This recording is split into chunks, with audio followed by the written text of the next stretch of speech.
ISO द्वारा प्रमाणित Maharashtra police news 24.live। Fursungi Urali Devachi नगर परिषद निवडणूक 2025 फुरसुंगी एरियामध्ये भाजप व शिंदे शिवसेना युतीचा शक्ती प्रदर्शन। नमस्कार, आपण बघताय महाराष्ट्र पोलीस न्यूज 24। नगराध्यक्ष पदाचे उमेदवार महेंद्र सरोदे यांच्या प्रचाराला केंद्रीय मंत्री मुरलीधर मोहोळ यांची धमाकेदार उपस्थिती। फुरसुंगी उरळी देवाची नगर परिषद सार्वत्रिक निवडणुकीचे तापलेले वातावरण आज अक्षरशः पेटलेलं आहे, कारण प्रभागामध्ये शिंदे शिवसेना युतीच्या प्रचाराला आमदार विजय बापू शिवतारे यांची नागरिकांशी थेट संवाद। नगराध्यक्ष पदाचे अधिकृत उमेदवार महेंद्र हरिभाऊ सरोदे यांच्या प्रचारार्थ पुरंदर तालुक्यातील आमदार विजय बापू शिवतारे भेकराई नगरमध्ये भेकराई माता मंदिरासमोर कोपरा सभा घेण्यात आली। सोसायटी परिसरात व प्रभाग क्रमांक 8 मध्ये मतदारांच्या डोअर टू डोअर जाऊन मतदारांशी संवाद साधला। प्रभागांमध्ये जंगी शक्ती प्रदर्शन करत रॅली काढण्यात आली। या भेटी दरम्यान आमदार विजय बापू शिवतारे आणि नगराध्यक्ष पदाचे उमेदवार महेंद्र हरिभाऊ सरोदे यांच्या सभांमध्ये नागरिकांची झालेली प्रचंड गर्दी पाहून क्षणभर सर्व प्रभागामध्ये एखाद्या मोठ्या राजकीय मेळाव्यात परिवर्तित झाल्यासारखे वाटले। नागरिकांची घोषणांनी आणि जोरदार प्रतिसादाने वातावरण ढवळून निघाले। सभांमध्ये यांनी विकास कामे, पाणी पुरवठा, रस्त्याची उभारणी, स्वच्छता प्रकल्प, सुरक्षा व्यवस्था आणि भावी योजना यावर थेट संवाद साधत प्रभागातील जनतेचे मन जिंकले। नागरिकांमध्ये युतीकडून होत असलेल्या आश्वासनाबद्दल विशेष समाधान आणि अपेक्षांची नवी हवा दिसून आली। भेकराई नगर एरियामध्ये झालेल्या या कोपरा सभांमुळे निवडणुकीत अक्षरशः नवीन ऊर्जा फुंकली गेली असून राजकीय रंगत उच्चांकाला पोहोचली आहे।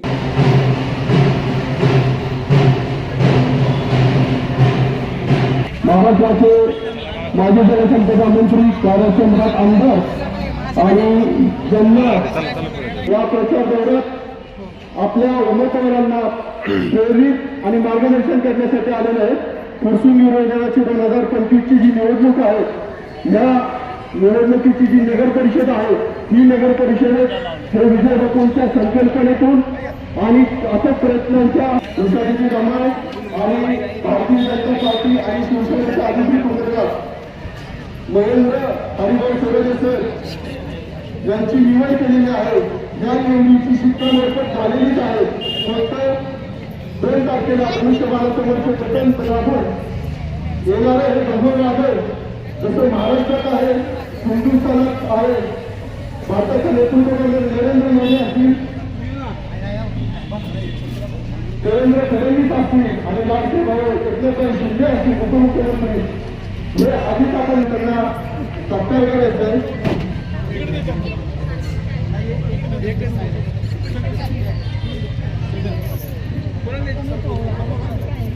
एकत्र द्या।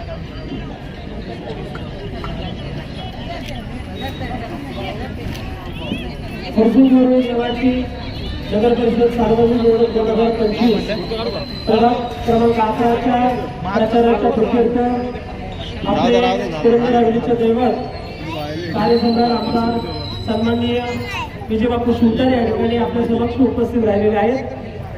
त्याचबरोबर आपल्या समक्ष उपस्थित असलेले या प्रभाग क्रमांक 11चे उमेदवार शिवसैनिक योगेश अप्पा कुंजी, त्याचबरोबर उषाताई धमाळ, आमचे शिवसेनेचे अतिशय चांगले कार्यकर्ते पप्पूभैया मोरे आणि समक्ष बसलेले माझ्या सर्व हिंदू मातांनो, भगिनींनो आणि बांधवांनो, खऱ्या अर्थाने येऊ घातलेल्या ह्या 2 तारखेच्या निवडणुकीसाठी जर आपल्याला पाणी प्रश्न सोडवायचा असेल, जर आपल्याला रस्त्याचे प्रश्न सोडवायचे असेल, तर एकच नाव आपल्या समोर निश्चितपणे येतात, ते म्हणजे कार्यसम्राट आपल्या सर्वांचे बापू।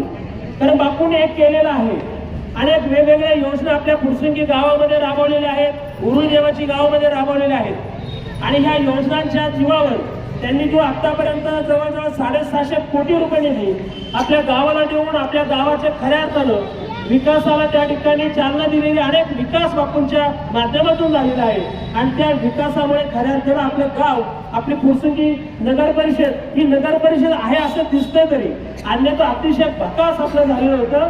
केवळ बापूंच्यामुळे आपल्याला या ठिकाणी पाणी प्यायला मिळतंय। आपल्या टेकडीवर असलेलं जे फार मोठं एनडीपीचं मोठी टाकी आहे, त्या टाकीतून आज घरामध्ये बंद नळातून पाणी होतंय, अन्यथा आपण टँकरमधून अनेक सोसायटी पाणी घेत होते। त्या पाण्याचा प्रश्न सगळ्यात महत्वाचं म्हणजे जल ही जीवन आहे आणि ते जल आपल्याला देणारे बापू आहे, म्हणजे आपल्याला जीवन देणारे बापू आहेत आणि त्यामुळे बापूंच्या स्वप्नातील जर नगर परिषद ही अतिशय उत्कृष्ट बनवायची असेल तर ह्या समोर उपस्थित उभे असलेल्या, मी त्यांच्यावर जास्त टीका करणार नाही, बापू त्याविषयी बोलतीलच, माझं तेवढं त्या ठिकाणी अजून पात्रता नाहीये त्यांच्या विरोधात म्हणलं, परंतु आपल्याला बापूच्या स्वप्नातील नगर परिषद बनवायची आहे आणि म्हणून या ठिकाणी बापूने दिलेले सर्व उमेदवार अतिशय चांगले आहेत. बापूंच्या विचारांचे, शिवसेनेच्या विचारांचे आणि सगळ्यात महत्वाचं म्हणजे शिवसेना आणि भारतीय जनता पार्टी यांची युती आहे, महायुती आहे आणि या सर्वांच्या उमेदवारांना या ठिकाणी आपण निवडून द्यायचं आहे. मी स्वतः नगराध्यक्ष म्हणून या ठिकाणी युतीचा उमेदवार म्हणून आहे. येत्या 2 तारखेला आपण सर्वांनी, आम्हा तिघांनाही, तिन्ही धनुष्यबाणाचं चिन्ह आहे, धनुष्यबाणाच्या समोर आपण मतदान करा, भरपूर मताने विजयी करा, तुमचा आशीर्वाद आम्हाला द्या. निवडून गेल्यानंतर निश्चितपणे बापूंच्या मार्गदर्शनाखाली आपल्या सर्व समस्या, ज्या काही उरलेल्या समस्या आहेत, बापूंनी भरपूर पूर्ण केलेल्या आहेत. तरी सुद्धा कराचं पाहिलं, बापूंनी अतिशय कर आता ग्रामपंचायत दुप्पट होतोय आणि म्हणून अशा पद्धतीने बापूंच्या मार्गदर्शनाखाली आम्ही सर्व नगरसेवक आणि मी स्वतः नगर अध्यक्ष म्हणून जाणार आहे.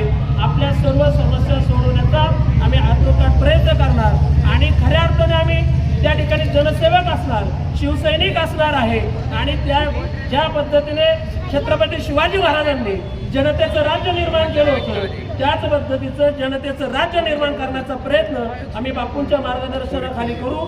एवढं बोलून पुन्हा एकदा आपल्याला मतदार रूपी आशीर्वाद द्या ही विनंती करतो आणि सांगतो जय हिंद, जय महाराष्ट्र.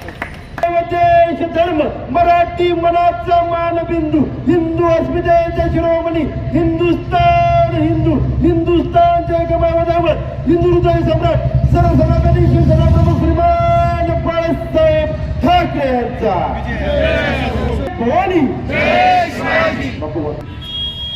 सार्वत्रिक निवडणुका 2025 या निवडणुकीच्या दरम्यान झूम करून घ्या. आपल्या कुटुंबातील, सर्वसामान्य कुटुंबातील अशा प्रकारचे 3 उमेदवार, आमचे महेंद्र सरोदे हे शिक्षकी पेशामध्ये आहेत, 25 वर्ष ज्ञानदानाचं काम त्यांनी केलेलं आहे, उच्च शिक्षित आहे. आमची उषाताई धमाल, रुपेश माझा अगदी जवळचा मित्र, त्यांची मिसेस, त्याचप्रमाणे उत्कृष्ट क्रीडापटू, त्याचप्रमाणे कुंजीर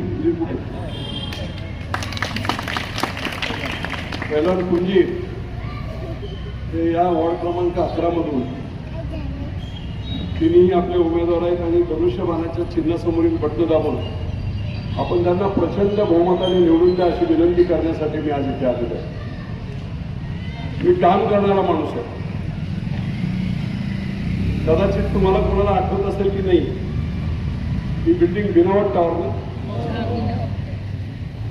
2012 साली किसान मंच नावाचं एक मंच होतं, रुपे कोणतरी करून, आणि तो हायकोर्टात गेलेले आणि या सगळ्या इलिगल इमारती आहेत तिथल्या त्या तोडा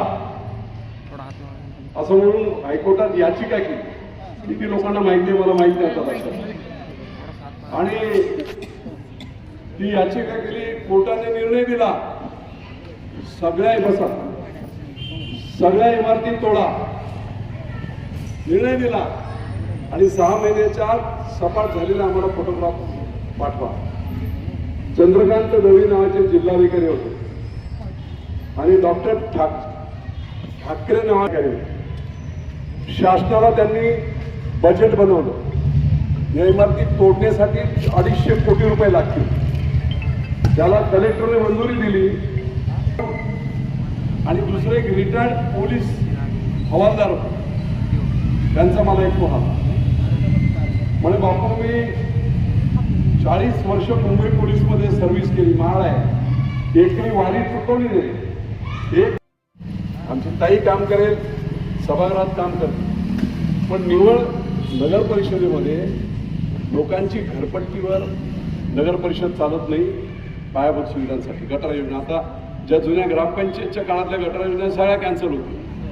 सगळ्या 1-1 मीटरच्या मोठ्या शहरासारखं प्लॅनिंग सगळं होईल, एकदम 400 कोटी 500 कोटी असं. आणि त्याच्यासाठी राज्य शासन आणि केंद्र शासन या दोघांकडून निधी आणावा लागतो, तेव्हा पायाभूत सुविधा नगर परिषदेमध्ये. आता हे गावगुंड गावचे यांना कोण कुत्र विचारतं काय, कोण त्यांना पैसे देणार आहे, कोण त्यांना? अरे ग्रामपंचायत असताना एवढा भ्रष्टाचार केला यांनी. आता उभे असणारे कॅन्डिडेट जिल्हाधिकाऱ्यांनी त्यांना दोषी ठरवलं, 18 कोटी रुपये वसूल करण्याचं ठरवलं. हे कमिशनरकडे गेले, आयुक्तांकडे गेले अपीलला. आयुक्तांनी पुन्हा ती शिक्षा कायम केली. 6 वर्ष निवडणूक लढवता येणार नाही, 18 कोटी ग्रामपंचायतला परत भरा. मी मंत्री होतो, मला येऊन मस्का मारला, मलाही दया आली, थोडी चूक झाली. त्यावर ठीक आहे. आता इकडे पलीकडे उभे आहेत तर ते त्यांच्या विरोधात होते. आमचा संदीप काका पुढे. आणि मंत्री निर्णय घेत नाही बापूंच्या सांगण्यावरून म्हणून हायकोर्टात गेले सगळे. आणि हायकोर्टात सांगितलं की मंत्री निर्णय घेत नाही, मंत्र्यांना डायरेक्शन द्या. असा अन्याय झालेला आहे. आम्ही ग्रामपंचायत सदस्य आहोत, ह्या लोकांनी लूट केली. मला पंकजाताई मुंडे मंत्री होत्या, त्यांचा फोन आला, बापू आता करायचं काय, कोर्टाने ऑर्डर दिले 30 तारखेच्या 3 दिवस आहेत, काय करणार? ऑर्डर द्यावी लागेल आता. आणि खोटी देता येणार नाही, नसतं दोषी करूनही करतात. थोडं काही घाबरू नका. विजय बापू शिवकरचं डोकं जे देवाने दिलेलं, थोडं एवढं त्याच्यात काय, कोर्टाने सांगितलं निर्णय द्या, देऊन टाक. निर्णय द्यायचा ना, काय द्यायचं ते नाही सांगितलं. आणि मग निर्णय दिला गेला. आणि मग निर्णय दिला गेला की मला या सगळ्या प्रकरणामध्ये अजून थोडा डाऊट येतोय, म्हणून ही सगळी इन्क्वायरी परत remand back to collector, commissioner. अजूनही पडू नये. आता ते थोडे दिवसांतर नगरपालिका हो द्या, परत बाहेर काढणार आहे. याच्यावर वस्तू दिली मी वाचवलं. म्हणून हात जोडून मी आमची लताताई धमाळ आले. काय गल्ल्यांची अवस्था होती लताताई. आणि आता उभे राहिलेले तर ते सांगतात आमच्या चुलत्याने केले. नाही, लताताईचं ऐकून आणि रुपेश मोरेंचं ऐकून मी या सगळ्या गल्ल्या केल्या होत्या. तुझे ओढे आहेत ना ते, काय नाव होतं, अजिंक्य ढवाळ, नवरा बायको एकत्र होते, एकत्रित कार्यक्रम करून टाकायचा. असे लोक, चुकीचे लोक नाही पाहिजे. आणि म्हणून आपल्याला पुढे आणखी मोठं काम करायचं. वर एअरपोर्ट होते, आता विमानतळाला जागा मी आमदार झाल्यावर मिळाली. एअरपोर्ट झाल्यानंतर आपल्या पोरांचं कल्याण होणार आहे. 1.25 लाख मुलांना नोकऱ्यावर मिळणार आहे. IT पार्क मी दिवे, उडीद आणि चांबळी 3 गावांमध्ये घेतलं आहे. 14.5 एकर, 2 लाख पोरांना इंजिनियर्सला नोकऱ्या मिळतील. कुंजवणीचं पाणी येते. एअरपोर्ट झाल्यानंतर हा सगळा भाग विकसित होणार आहे. आणि तुम्हाला सांगतो, नगरपालिका जेव्हा होईल त्यावेळेस या सगळ्या फॅसिलिटीज, फुटपाथ असतील, मोकळ्या जागा ज्या असतील, मिटिंगच्या ठेवलेल्या त्याच्यामध्ये गार्डन असेल, काही ठिकाणी मुलांची खेळाची मैदाने असतील. गरीब खूप मोठी अशी काही जास्त श्रीमंत वस्ती नाही आहे. मला आठवड्यातून 3 वेळा डायलिसिस, मी तर छल्ला आहे, मला काय होतं. पण काही गरीब लोकांना डायलिसिसचे खूप प्रॉब्लेम होतो. त्या ओपन स्पेसमधून डायलिसिस सेंटर एक 4, 5, 10 मशीन जरी लावल्या ना, आज एकदा एका डायलिसिसला 5,000 रुपये. गरीब माणूस आठवड्यातून 15,000 म्हणजे 4 आठवड्यात 60,000 मिळाला. अशा टाईपच्या गोष्टी ओपन स्पेसमध्ये आपल्या पोरांना अभ्यास करण्यासाठी अभ्यासिका. माझा हा ड्रीम प्रोजेक्ट आहे. आज आपण मुंबई बघतो, मुंबईच्या बाजूला नवीन मुंबई झाली, तशी पुणे, आणि पुण्याच्या बाजूला विमानतळ आणि इंडस्ट्री सारखी तुम्ही नाही केली. पण तुम्ही 19ला झाले की काही सुद्धा, पण 24ला तुम्ही सगळ्यांनी मदत केली आणि पुन्हा मला आमदार बनवलं. म्हणून आज तेवढ्या ताकदीने तुमच्यासमोर होता. आपण सर्वांनी या सगळ्या ड्रीम प्रोजेक्टला हात दे. आमचे 3ही उमेदवार, जिथे कुठे उमेदवार, तुमचा आता गावात कोण नातेवाईक असेल, पलीकडे कोण असेल, आपल्या सगळ्यांना फोन करून सांगा. नाव उमेदवाराचं माहीत नाही पडलं तरी हरकत नाही. धनुष्यबाण हे उमेदवाराचं नाव. काही ठिकाणी भाजपची आमची युती एकत्रित असायची. जिथे कमळ असेल तिथे कमळ, जिथे धनुष्यबाण असेल तिथे धनुष्यबाण. काही आगाऊ कमळवाले सुद्धा आहेत पलीकडे आहेत. सगळ्यांना माहिती आहे पाण्याच्या वेळेस कुणी अडचण करू. ही पाईपलाईन मी जेव्हा सुरू केली त्यावेळेस सगळ्या लोकांना त्रास देण्याचं काम केलं. मी मंत्री असताना 85% काम या 118 कोटीच्या योजनेचं झालं. मी पडलो. महाविकास आघाडीचं काँग्रेस राष्ट्रवादीचं सरकार आलं. 2.5 वर्षात जे नेते इथे राष्ट्रवादीचे येऊन सांगतायत ना माझ्या धमक आहे म्हणून मी बारामतीला पैसे घेऊन आलो. काय कोणाची घरची तिजोरी आहे काय? बारामतीला एसटी स्टँडला 200 कोटी देत आहे आणि 118 कोटीची योजना 4.5 लाख लोकांच्या घरात पाणी जाणार आहे. तिथे 25 कोटी शासनाची देण्याची मानसिकता तुमची नाही. तुम्हाला काय अधिकार आहे इथे मतं मागण्याचा घड्याळ? 2.5 वर्ष रखडलं होतं. सुदैवाने सरकार बदललं आणि आमचे नेते एकनाथराव शिंदे मुख्यमंत्री झाले 29 जून 2022ला. बरोबर 1 महिन्यात हा इतका महत्वाचा ज्वलंत प्रश्न आहे तुमचा पाण्याचा म्हणून मुख्यमंत्र्यांना घेऊन पाणी उद्योग तुकाय टेबलीवर आलो होतो. आपल्याला माहित आहे का? मुख्यमंत्र्यांना घेऊन आलो. त्याच दिवशी त्यांनी सांगितलं 2-3 दिवसाच्या आत प्रोसेस करून पूर्णपणे 25 कोटी रुपये देतो, फटाफट काम करा. आणि म्हणून ते काम पूर्ण झालं आणि आपल्या घरामध्ये पार्शियली कुठे कुठे आता लहान द्यायचं राहिले पण पाणी सुरू झालं. टँकर गेले. मी 2012-13 विरोधी आमदार होतो. विधानसभेत खराजंगी करायचं, हजामती करायचं.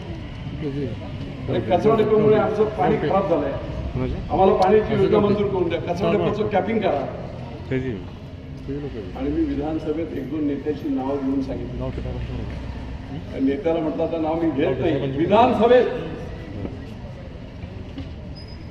मी आमदार 2009 झालो पण 23 वर्ष लोकांना त्रास होत आहे.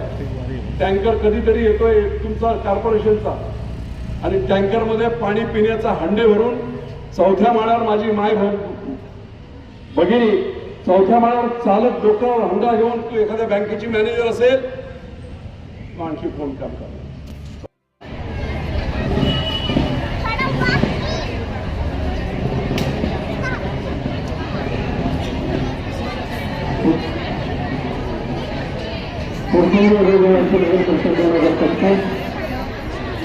या 2025 चे निवडणूक आहे ही 25 निवडणूक आहे आणि ही